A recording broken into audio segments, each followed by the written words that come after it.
mbajyanye ku kibanza cyiza kandi gishimishije.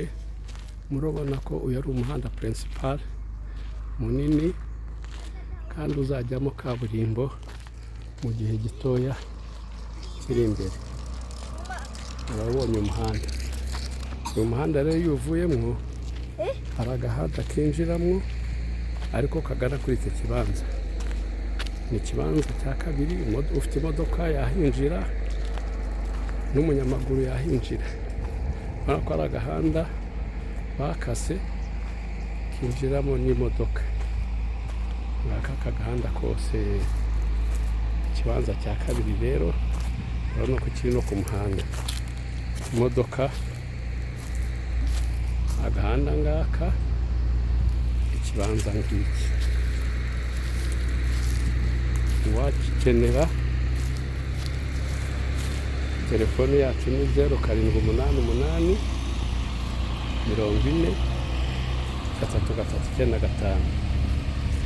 Urabona ukuntu tuzitiye, dore aka ni agahanda kagikora. Ufite imodoka yaza akabamo. Kiri mu mujyi wa Kigali, akarere ka Nyarugenge, umurenge wa Mageragere. Uwaba agishaka yagikunze yadutelefona kuri izo nimero 0788 40 33 95.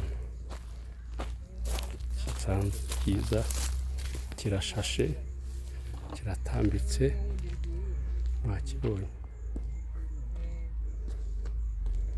Mwakibonye ikibanza ukuntu giteye.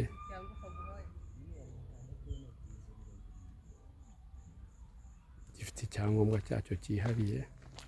Ahangaha ni ku mbibi zacyo. Imbibi zacyo rero zigarwa n'iyo nturusu komeza kuzamuka. Uwaba agikunze 0788 40 3395. No kuri WhatsApp watusanga.